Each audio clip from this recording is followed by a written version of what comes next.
à gagner. Ô Seigneur, garde-moi fidèle à toi. Ô Seigneur, garde-moi. Ô Seigneur, fidèle à toi. Garde-moi, ô Seigneur, fidèle à toi. J'ai un prix à remporter, des victoires à gagner. Ô Seigneur, garde-moi, fidèle à toi. Oui, garde-moi, ô Seigneur, fidèle à toi. Garde-moi, ô Seigneur, fidèle à toi. J'ai un prix à remporter, des victoires à gagner. Ô Seigneur, garde-moi, fidèle à toi. Oui, garde-moi, ô Seigneur, fidèle à toi. Garde-moi, ô Seigneur, fidèle à toi. J'ai un prix à remporter, des victoires à gagner. Ô Seigneur, garde-moi, fidèle à toi. Shalom à tous ceux qui vont me suivre au cet instant, et shalom à tous ceux qui sont abonnés à toutes mes pages, donc Facebook et YouTube. Sacré Sacramento, le prédicateur. Que l'Éternel soit avec vous, que l'Éternel vous bénisse. Alors c'est encore un plaisir de vous apporter la parole du Seigneur. Donc nous avons commencé plutôt un enseignement où nous parlions sur les ennemis à vaincre dans la marche chrétienne. Donc, des ennemis à vaincre dans la marche chrétienne. Alors, par la grâce de Dieu, nous avons parlé du premier ennemi à vaincre, c'est la chair. Le deuxième ennemi à vaincre, c'est le péché. Le troisième ennemi à vaincre, c'est le monde. Donc, aujourd'hui, par la grâce de Dieu, on va terminer avec le dernier ennemi. C'est qui? C'est le diable. J'avais dit tantôt, on ne peut pas être appelé vainqueur si on n'a pas vaincu ces quatre ennemis. On ne peut pas être un bon chrétien si on n'a pas vaincu ces quatre ennemis. Ces quatre ennemis doivent être impérativement vaincus dans la marche chrétienne. On ne peut pas vaincre le péché tant qu'on n'a pas vaincu la chair. On ne peut pas aussi vaincre le monde tant qu'on n'a pas encore vaincu la chair. Et on ne peut pas aussi vaincre Satan tant qu'on n'a pas vaincu le péché. On ne peut pas aussi vaincre Satan tant qu'on n'a pas vaincu la chair. Et on ne peut pas aussi vaincre le monde tant qu'on n'a pas encore vaincu Satan. C'est vous dire que, bien aimé, ces quatre ennemis doivent être vaincus en Christ Jésus. Et c'est notre combat de tous les jours. Comprenez que si vous êtes en Christ, sachez-le que vous êtes dans un combat. Vous êtes plutôt engagé dans un combat permanent, un combat vrai, un combat intense. Le plus fort sortira victorieux de ce combat. Et ces quatre ennemis sont là pour nous empêcher à voir la gloire de Dieu. Ces quatre ennemis sont là pour nous empêcher à voir la main de Dieu. Et ces quatre ennemis sont là pour nous empêcher à rencontrer le Seigneur un jour dans les airs. Alors, bien aimé, on a parlé sur la chair. On a parlé sur le péché. Et on a parlé sur le monde. Alors aujourd'hui, on va terminer avec le quatrième et le dernier ennemi. C'est qui? C'est Satan. Donc aujourd'hui, on va parler sur Satan. Alors, on va parler sur cet ennemi très farouche, très puissant, qui secoue ce monde. On va parler sur Satan. Alors, d'aucuns ne croient pas à son existence. Il y a ceux qui disent que Satan n'existe pas. Je me souviens, j'ai suivi un penseur ivoirien qui a dit Satan n'existe pas. Il a dit Satan est une invention de l'Église. C'est l'Église qui a inventé Satan, mais il n'existe pas. Voilà ce que cet homme a dit. Et certains disent que le diable, c'est une personnification du mal. Donc, c'est une personnification plutôt du mal. Mais ce n'est pas un être réel. Il y a ceux qui le disent. Et écoutez, le plus grand péché, le plus grand mensonge que le diable vécu dans ce monde, c'est de pousser aux hommes à ne pas croire qu'il existe. Et beaucoup de gens croient que le diable n'existe pas. Mais la Bible nous révèle et nous confirme l'existence de Satan. La Bible nous parle de son existence. Dans l'Ancien Testament, 7 livres parlent de Satan. Donc la Genèse, 1 Chronique, Job, Psaume, Ésaïe, Ézéchiel et Zacharie parlent de Satan. Dans le Nouveau Testament, dans les évangiles, Jésus, dans ses enseignements, a fait mention de Satan. Et n'oubliez pas que Satan a aussi tenté Jésus. Dans les épîtres, les apôtres, dans leur enseignement, ils ont aussi fait mention de Satan. Et le livre d'Apocalypse nous parle de Satan qui sera vaincu. Satan sera vaincu. Alors, bien-aimés, comprenez que cet être existe. Le diable existe. Et les chrétiens, ceux qui croient la Bible, quand ils lisent la Bible, ils trouvent le nom de Satan mentionné dans la Bible. C'est que le diable existe. Alors, on va se poser 3 questions concernant le diable. Premièrement, qui est Satan?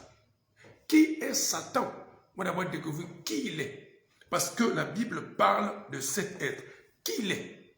Alors, Satan n'est pas une chose ou une personnification, mais un être spirituel possédant une intelligence, des émotions et une volonté.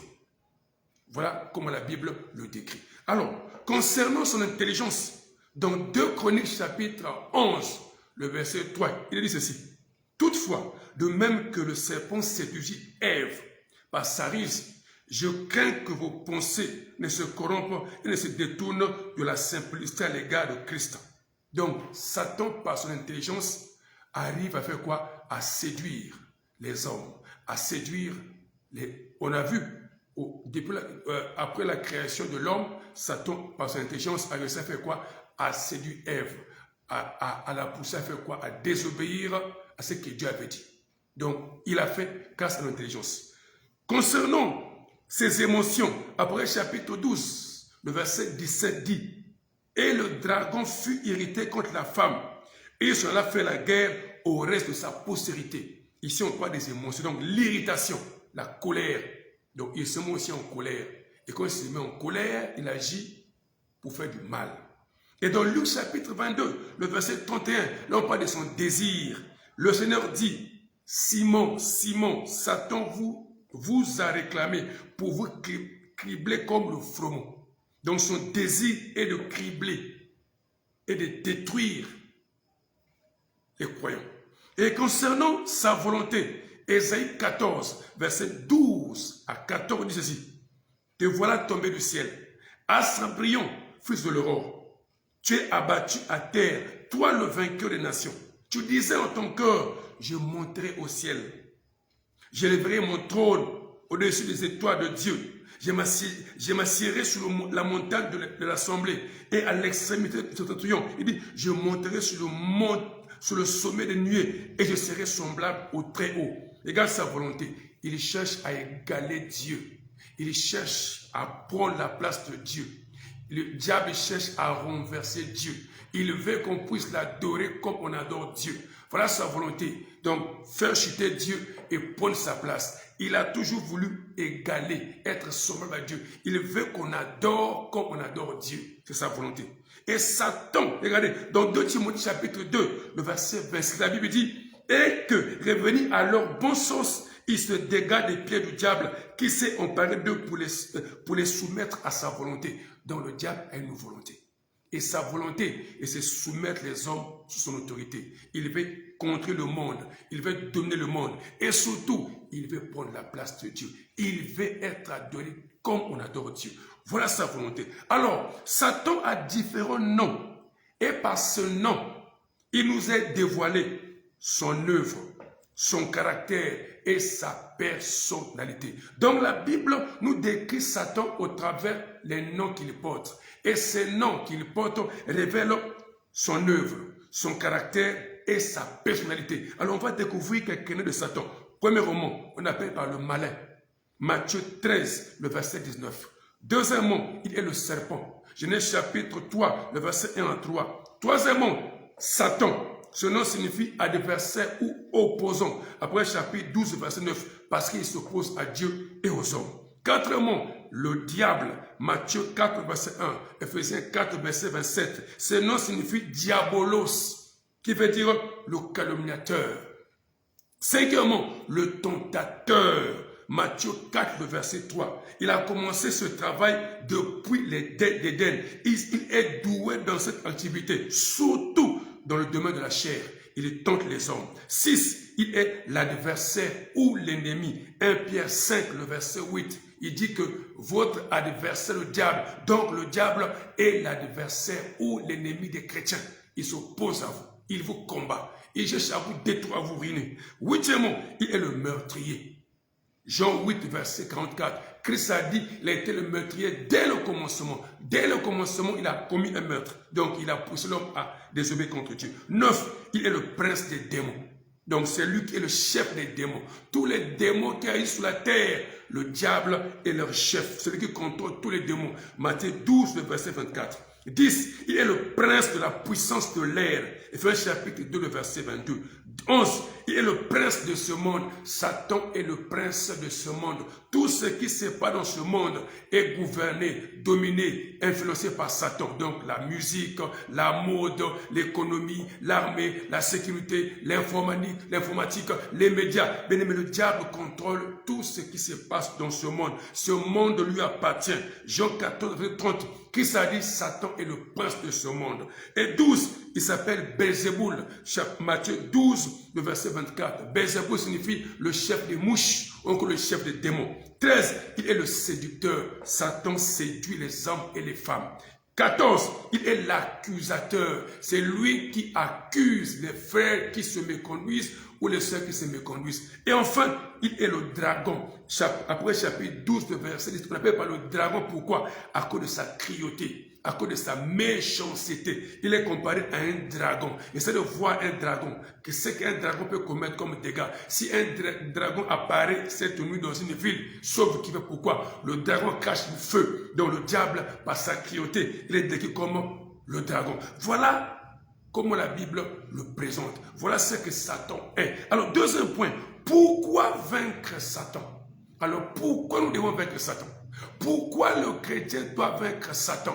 Pourquoi vous qui me suivez, vous qui partez à l'église, vous qui servez Dieu, pourquoi vous devez vaincre Satan? Bien aimé, la Bible donne des réponses. Alors, il y a plusieurs réponses, mais je vais vous donner 5 réponses. 5 réponses qui doivent nous motiver à vaincre Satan. Premièrement, pourquoi vaincre Satan? Premièrement, parce que Satan est notre adversaire. Satan est notre adversaire. Satan est votre adversaire et Satan est mon adversaire. 1 Pierre chapitre 5, le verset 8, la Bible dit, soyez sobres. On dit veillez. On dit votre adversaire, le diable, rôde comme un lion rugissant, cherchant qui dévorer. Mon frère, ma soeur, toi qui me suis, le diable rôde autour de toi. Le diable rôde autour de toi. Il cherche une occasion. Il cherche que tu puisses ouvrir une porte afin qu'il puisse entrer et te détruire. Le diable n'a jamais été l'ami de l'homme. Écoutez-moi très bien. Le diable ne peut pas aimer l'homme, mais le diable est l'adversaire. Le diable, il sait très bien qu'il ne peut pas toucher Dieu. Il ne peut pas atteindre Dieu, il ne peut pas détruire Dieu. Qu'est-ce qu'il fait? Ils sont prompt aux hommes. Il veut détruire les hommes. Pourquoi? Parce qu'il sait que l'homme est le chef-d'œuvre de Dieu. L'homme est la créature parfaite que Dieu chérit. Parce qu'il sait, quand il détruit les hommes, il fait mal à Dieu. Voilà pourquoi, mes frères, comprenez que le diable est votre adversaire. Il cherche à vous détruire. Voilà pourquoi vous devez le vaincre. Vous devez le vaincre. Et ensuite, le Seigneur a mis à votre disposition les moyens nécessaires pour le vaincre. Il attend que vous puissiez le vaincre. Pourquoi? Écoutez, lorsque vous avez un adversaire, l'adversaire cherche vos points faibles pour vous abattre. Alors, si vous n'êtes pas plus fort que lui, c'est lui qui va vous détruire. Comprenez, mes frères, le diable vous en veut. Il vous cherche et il veut vous détruire. Deuxièmement, pourquoi vaincre Satan? Parce que Satan est celui qui nous tente pour nous détourner de Dieu. Satan nous tente pour nous détourner de Dieu. Il est écrit dans Jacques chapitre 1, Dieu ne tente personne. Dieu ne peut jamais vous tenter. Pourquoi? Parce que Dieu vous aime. Dieu votre Père, il ne peut jamais vous tenter. Parce que tenter signifie pousser l'homme à commettre le mal. Alors qui est le tentateur? C'est le diable. Le diable vous tente pour vous pousser à vous méconduire afin que vous puissiez pécher contre Dieu. Regardez, dans 1 Chronique, chapitre 21, le verset 1, la Bible dit, Satan se leva contre Israël et excita David à faire le dénombrement d'Israël. Regardez, même le roi David a été tenté par Satan. Le roi David, le puissant roi d'Israël, a été tenté par Satan. Satan a tenté David, l'a poussé à faire le dénombrement, chose qui était interdite par Dieu. Il voulait connaître le nombre de soldats qu'il avait de son armée. Or, c'était un péché. Dieu ne voulait pas que le roi puisse dépendre de son armée. Dieu voulait que le roi puisse compter sur lui et sur lui seul. Mais la Bible dit, le diable va tenter David, va le pousser à commettre le péché d'orgueil, à savoir combien de soldats qu'il a. Et c'est le deuxième péché commis par David. Après l'adultère, David a commis le péché de l'orgueil. Pourquoi? Le diable l'a tenté. Mon frère, le diable va te tenter. Ma soeur, le diable va te tenter. C'est son travail. Il cherche à nous tenter. Et il nous tente pour nous pousser à pécher contre Dieu. Parce qu'il sait que si nous péchons contre Dieu, Dieu peut retirer ce qu'il a donné. Dieu peut nous abandonner. Voilà pourquoi il nous tente. Voilà pourquoi, comprenez, mes frères, le diable tente ceux qui sont en Christ. Il ne tente pas n'importe qui. Il ne tente pas ceux qui ne connaissent pas Dieu. Mais le diable tente ceux qui marchent avec Dieu. Comprenez ça? Il tente tous ceux qui marchent avec Dieu. Il tente les hommes de Dieu. Il tente les servants de Dieu. Il tente les chrétiens. Il tente ceux qui servent Dieu avec un cœur pur. Il vous tente pour vous pousser à commettre des gaffes. Comprenez le but pour lequel il pousse, pour le but pour lequel il nous tente. Troisièmement, pourquoi vaincre Satan? Parce que Satan est l'homme fort qui contrôle ce monde. Satan est l'homme fort qui contrôle ce monde. Mon frère, comprenez que ce monde est dominé. Ce monde est influencé. Ce monde est gouverné. Ce monde est dirigé par Satan.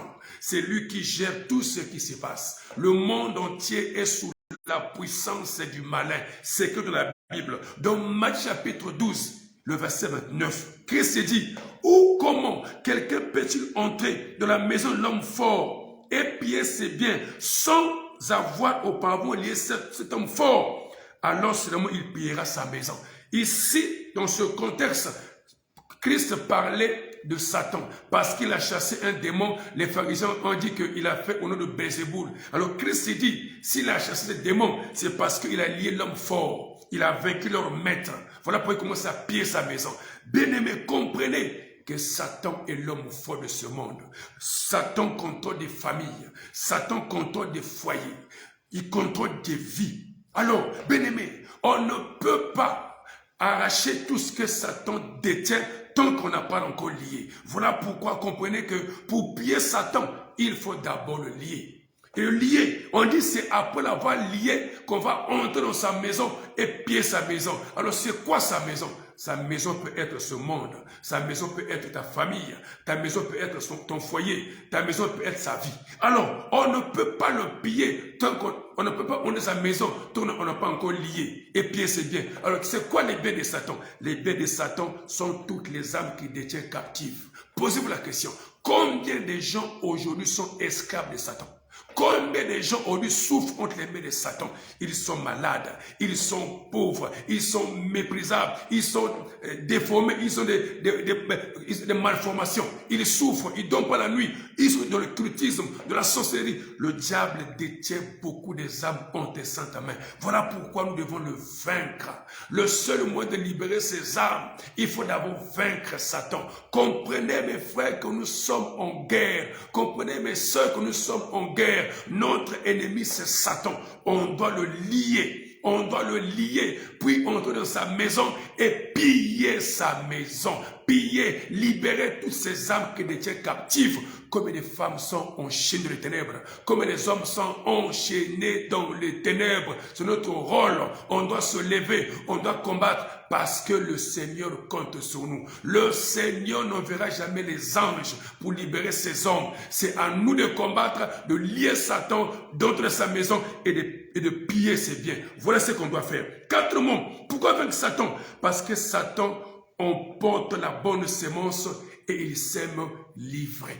Satan emporte la bonne sémence et il sème l'ivraie. Matthieu 13, le verset 19. La Bible dit: lorsqu'un homme écoute la parole du royaume et ne la comprend pas, le malin vient et enlève ce qui a été sémé dans son cœur. Et cet homme est celui qui a reçu la semence le long du chemin. Et dans le texte, Christ parle des ennemis de la parole.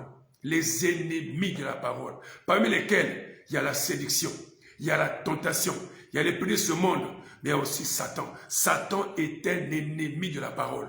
Alors beaucoup de gens écoutent la parole et ne la comprennent pas. Et lorsqu'ils ne la comprennent pas, la Bible dit que le diable vient enlever cette parole qu'ils ont reçue. Voyez-vous, le diable vient voler la sémence de Dieu. Le diable vient enlever la parole que nous avons reçue. Alors pourquoi il le fait? Pourquoi il veut voler cette parole? La Bible dit dans Luc chapitre 8, verset 2, on dit: ceux qui sont sur le long du chemin, ce sont ceux qui entendent. Puis le diable vient et enlève de leur cœur la parole, de peur qu'ils ne croient et ne soient sauvés. Voilà le but pour lequel le diable ôte la parole de nos cœurs. C'est pour nous empêcher à croire et pour que nous ne soyons pas sauvés. Pourquoi? Parce que le diable sait que la parole, lorsqu'elle est sémée et lorsqu'elle est reçue, elle crée la foi, et la foi conduit au salut. Voilà pourquoi le diable ne veut pas que nous puissions écouter la parole. Voilà pourquoi il nous rend incrédules. Voilà pourquoi il ôte la parole, parce qu'il sait que la parole apporte la vie. La parole est la source de la foi. Voilà celui qui combat la parole, c'est le diable. Il nous empêche à garder la parole. Si vous écoutez la parole et vous ne la gardez pas, sachez-le que le diable vient voler cette sémence que vous recevez. Et dans Matthieu 13, le verset 25, on dit: le diable s'est mal livré dans le champ. Regardez, le champ, c'est le monde. Et on dit encore, il vient s'aimer le champ, les livrets, c'est le là où Christ a sémé la bonne parole. Donc le diable aussi vient s'aimer livrer. Et quand on parle de livrer, à quoi on fait allusion? On fait allusion aux enfants du diable. Le diable vient s'aimer ses enfants là où il y a les enfants de Dieu. Autrement dit, l'église, lorsque nous allons à l'église, comprenez l'église, tout le monde n'est pas enfant de Dieu. Dans l'église, il y a les enfants du diable et les enfants de Satan. Le diable aussi sème ses enfants au milieu des enfants de Dieu. Et Christ a dit: la bonne sémence, et sont les enfants de Dieu. Mais l'ivraie, et sont les enfants du diable. Donc, le diable aussi a ses enfants de ce monde. Comprenez mes frères, partout où vous irez, vous allez toujours rencontrer les enfants du diable. Ça peut être dans votre service, ça peut être dans votre activité. Là où vous allez, bien aimés, les enfants du diable sont là où il y a les enfants de Dieu. C'est difficile de reconnaître, mais ce qui est bien, Christ connaît ceux qui sont à lui. Christ connaît ceux qui sont à lui. Et le diable connaît aussi ceux qui lui appartiennent. Comprenez mes frères, dans tous les endroits que vous irez, vous allez rencontrer les enfants de Dieu et les enfants du diable. Pourquoi? Parce que le diable aussi sème sa sémence là où il y a les enfants de Dieu. Cinquièmement, pourquoi vaincre le diable? Parce que Satan est celui qui nous accuse devant Dieu. Le diable est l'accusateur. Chaque jour, il nous accuse. Chaque jour, il accuse les frères. Il accuse les sœurs. Dans Zacharie chapitre 3, le verset 1 à 2, on dit ici: il me fit voir Josué, le souverain sacrificateur, debout devant l'ange de l'Éternel. On dit, et Satan qui se tenait à sa droite pour l'accuser. L'Éternel dit à Satan, que l'Éternel te réprime. Satan, que l'Éternel te réprime. Lui qui a choisi Israël. Alors, pourquoi est-ce que le diable accusait Josué? Alors, dans ce texte, Josué représente la nation d'Israël dans le péché, dans l'impureté, dans la saleté. Pourquoi l'accuse? Il accuse Israël du fait que Israël a abandonné Dieu. Il s'est livré à l'idolâtrie. Donc le diable accusait Israël à cause de son péché. C'est la même chose aujourd'hui. Comprenez mes frères, lorsque nous péchons, le diable nous accuse devant Dieu. Il dit que ce garçon ne mérite pas ton pardon. Il ne mérite pas ton amour parce qu'il désobéit à ta parole, parce qu'il fait le contraire. Le diable t'accuse à chaque fois lorsqu'il te désobéit. Il t'accuse devant Dieu. Voilà pourquoi il est demandé à un enfant de Dieu de marcher dans la vérité, dans la sainteté, de peur que le diable puisse t'accuser devant Dieu. Il est notre accusateur. Mais ce qui est bien, c'est qu'actuellement, Christ est assis à la droite du Père. La Bible dit, Christ est notre avocat. Lorsque le diable nous accuse, Christ nous défend. Lorsque le diable nous accuse, Christ nous défend. Pourquoi? Parce que Christ est mort à la croix pour nous racheter. Et par son sang, il a le pouvoir de nous défendre. Il nous défend. Il dit à son papa, oui, il a péché, mais souviens-toi que j'ai donné ma croix, j'ai donné ma vie à la croix pour cet homme, pour cette fille. Il mérite ta miséricorde, il mérite ta compassion. Parce que Christ est notre avocat, bien-aimé. Les accusations de Satan ne peuvent pas marcher. Pourquoi? Parce que Christ est notre intermédiaire. Christ est notre intercesseur. Christ est notre avocat. Voilà, bien-aimé, les 5 raisons qui doivent nous pousser à vaincre Satan. Alors, on va se poser une question. Alors, que faire? Comment faire pour vaincre Satan? Vous allez me dire, mais pasteur, mais c'est impossible de vaincre Satan. Qui peut vaincre Satan? Est-ce qu'on peut le vaincre? Je vous dirais, c'est possible de vaincre Satan. Pourquoi? Écoutez, si Jésus-Christ a vaincu Satan, si Jésus-Christ a anéanti le pouvoir de Satan, c'est que tous ceux qui marchent avec Christ peuvent le vaincre. Alléluia. Tous ceux qui marchent avec Christ peuvent vaincre Satan. Et écoutez-moi, le Seigneur attend que nous puissions sortir victorieux de ce combat. Il attend que nous puissions vaincre Satan. Parce que, bien aimé, si on n'arrive pas à vaincre Satan, c'est que nous ne sommes pas de Christ. Pourquoi? Parce que Christ a tout mis à notre disposition afin que nous puissions vaincre Satan. Ça vous dit que c'est possible, mon frère. C'est possible, mon frère. Tu peux vaincre Satan. On va se poser la question. Alors, que faire? Que faire alors pour vaincre Satan? Que devons-nous faire? Alors, bien aimé, comment vaincre Satan? Alors, selon la Bible, c'est possible de vaincre Satan. Que faire? Premièrement, écoutez-moi, premièrement, pour vaincre Satan, il faut naître de nouveau. Il faut naître de nouveau. La nouvelle naissance. Naître de Dieu, naître de l'Esprit, naître de la parole, la nouvelle naissance. Dans 1 Jean, chapitre 5, le verset 18, la Bible dit, nous savons que quiconque est né de Dieu ne pêche point. Mais celui qui est né de Dieu s'égare de lui-même et le malin ne le touche pas. Regardez, ce texte nous révèle, il y a des personnes que le malin ne peut pas toucher. Il y a des personnes que le diable ne peut pas toucher.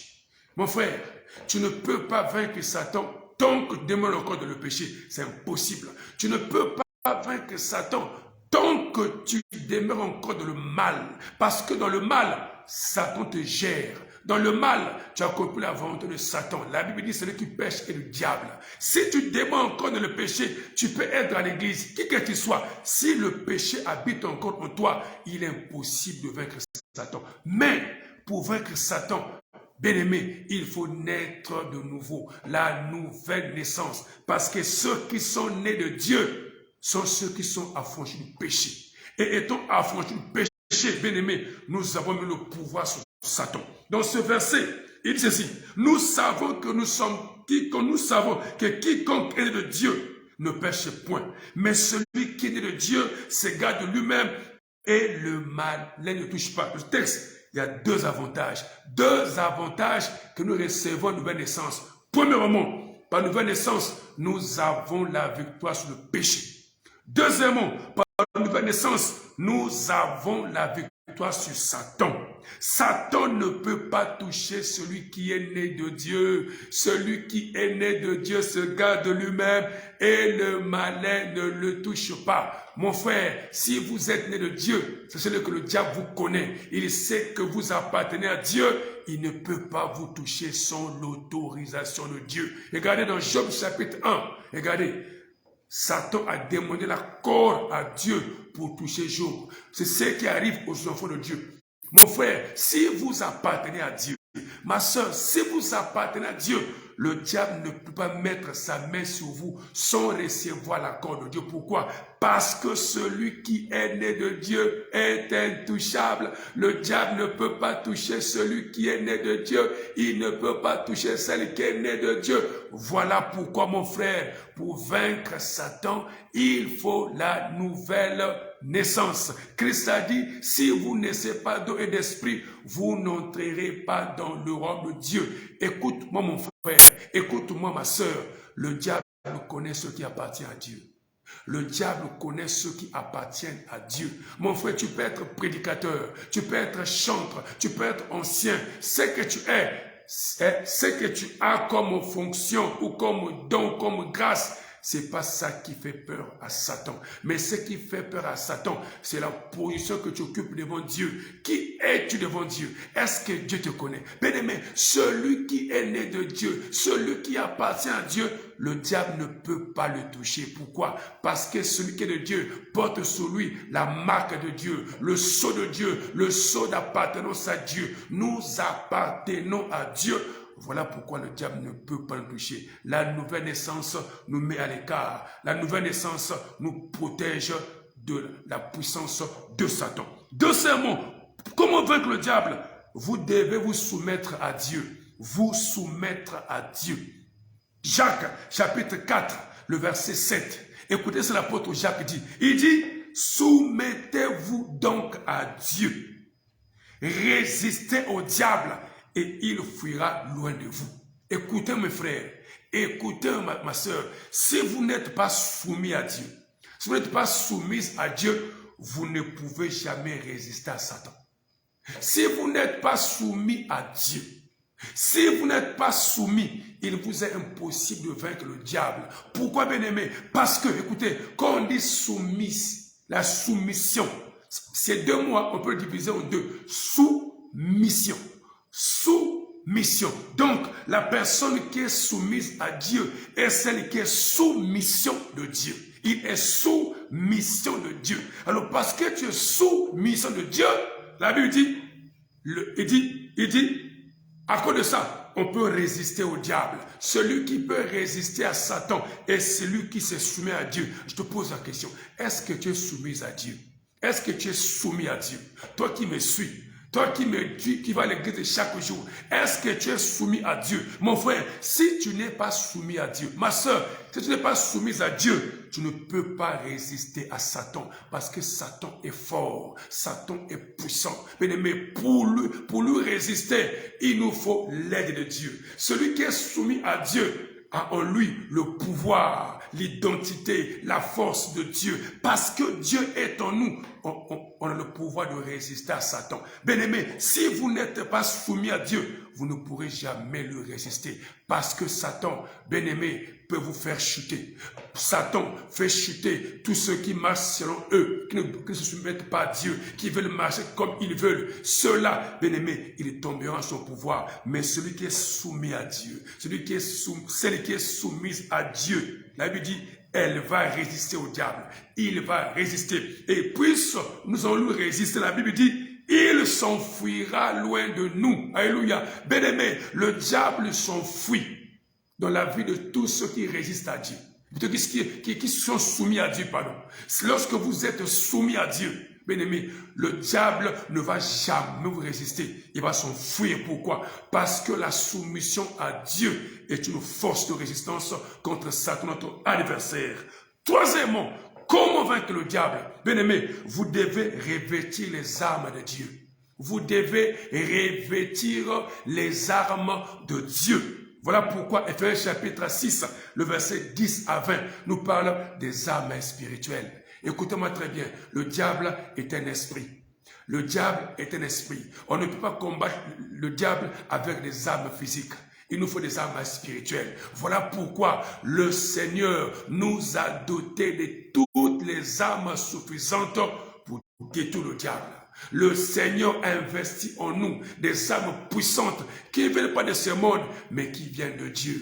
Et ces armes ont pour but, bien aimé, de résister à Satan, de combattre Satan. Voilà pourquoi, pour vaincre Satan, vous devez avoir sur vous cet arsenal qui vient de Dieu. Et ce sont des armes spirituelles, des armes qu'un chrétien doit porter tous les jours, comme un bon soldat. Un bon soldat qui va en guerre doit être bien équipé, et nous avons des armes très très sophistiquées. Ephésiens chapitre 6, verset 10 à 20, cite 7 armes, oui, 7 armes puissantes, et sur de 7 armes, parmi elles, il y a des armes défensives et des armes offensives. Avec toutes ces armes, bien aimés, nous allons combattre Satan.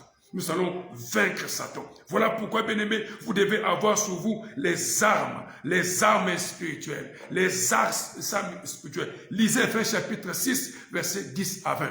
Ces armes sont très importantes pour vaincre Satan. Celui qui n'a pas ces armes, bien-aimés, ne peut pas vaincre Satan. Pourquoi? Parce que les armes que nous avons sont les antithèses des armes que Satan possède. Avec les armes de Dieu, nous combattons le diable avec les armes qu'il possède.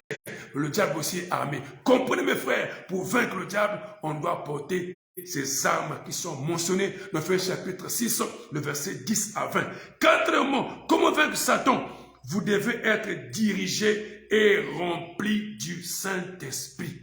Dirigé et rempli du Saint-Esprit. Mon frère, ma soeur, un homme charnel ne peut pas vaincre Satan. Pourquoi? Parce que la chair te pousse à commettre le péché. Et lorsque tu commets le péché te lie à Satan. Voilà pourquoi, mon frère, voilà pourquoi, ma soeur, pour vaincre Satan, quatrièmement, vous devez être dirigé et rempli du Saint-Esprit. Un homme spirituel, oui, bien-aimé, peut vaincre Satan. Dans Luc chapitre 4, le verset 1 à 2, là on parle de Jésus. On dit Jésus rempli du Saint-Esprit, revint du Jourdain, et il fut conduit par l'Esprit dans le désert, où il fut tenté par le diable pendant 40 jours.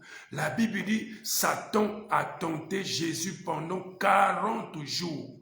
Pendant 40 jours de jeûne, Satan a tenté Jésus. 40 jours de tentation. Alors, comment Jésus a-t-il résisté à Satan? La Bible dit, parce qu'il était rempli et conduit par le Saint-Esprit. On dit, il ne mangea rien durant ces jours. Donc, pendant 40 jours, il n'a pas mangé. Après qu'il eut fut écoulé, il eut faim. Pendant 40 jours, le diable l'a tenté. Mais Christ est venu à rester. Pourquoi?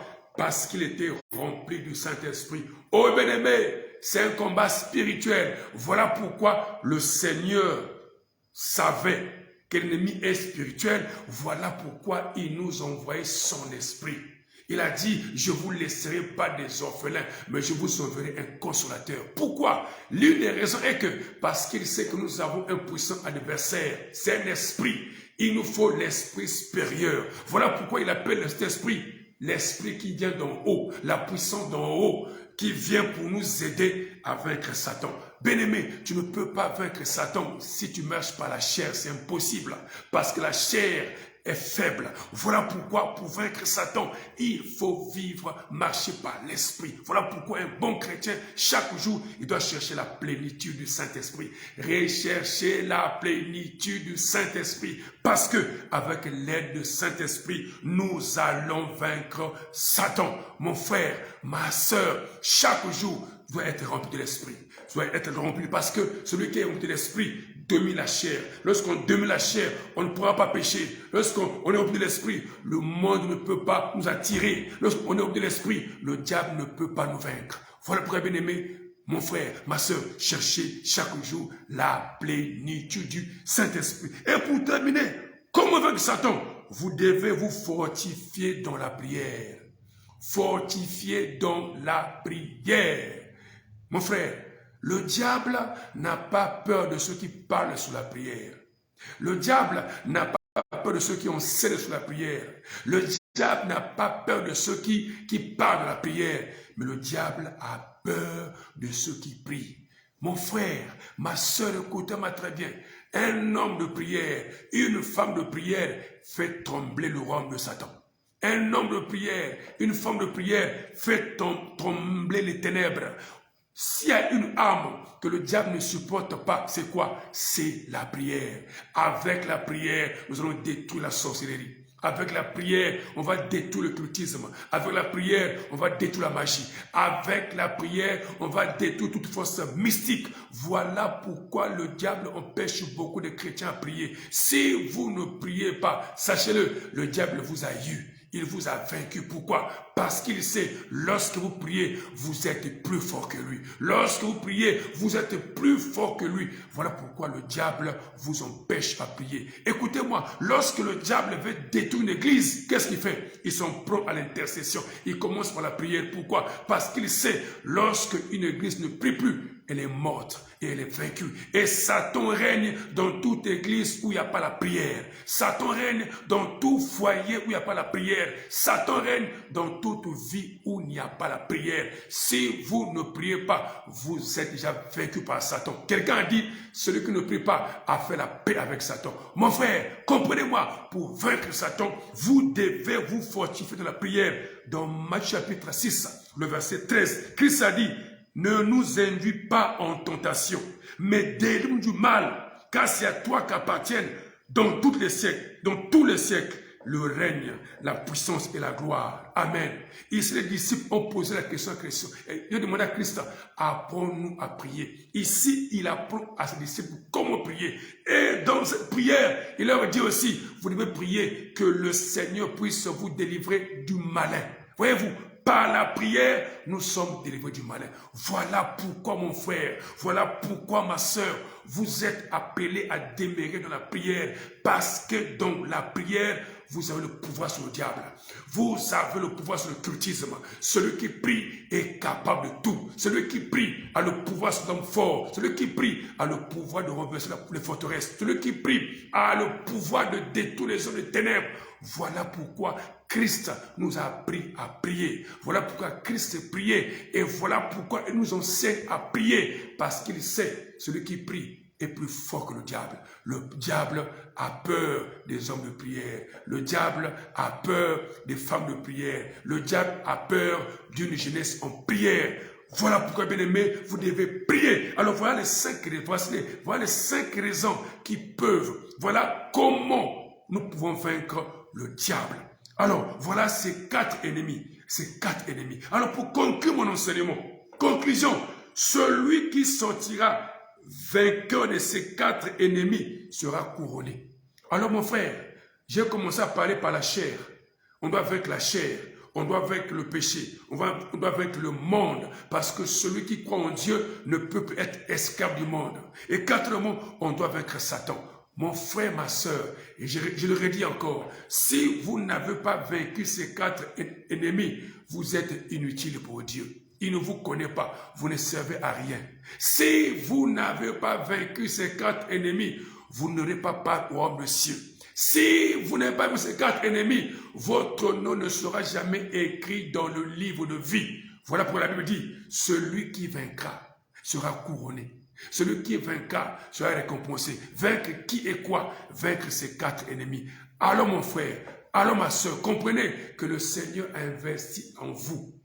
Il attend que vous puissiez vaincre ces 4 ennemis. Et celui qui va les vaincre sera assis à la droite du Seigneur. C'est écrit dans l'Apocalypse. Il sera assis à la droite du Seigneur. Comprenez mes frères, c'est notre combat. C'est votre combat. Engagez-vous. Bien-aimés, engagez-vous. Et soyez prêts, soyez vigilants, parce que ces 4 ennemis ont pour but de nous empêcher à voir le Seigneur face à face. Alors que Dieu vous bénisse. Alors mon frère, ma soeur, si tu vas suivre ce message, et ce message t'a béni, tu peux le partager.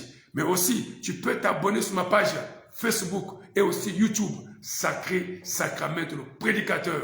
Alors mon frère, que Dieu te bénisse et que la grâce de Dieu soit sur toi. Ma soeur, Dieu te bénisse. et que le Seigneur donne la force de vaincre ces 4 ennemis. Soyez bénis et prochainement, on va se retrouver pour partager un autre enseignement. Soyez richement bénis et que la paix de Dieu soit sur vous. Au nom de Jésus, Amen. Merci à vous. Shalom et bye bye. On est ensemble. Merci.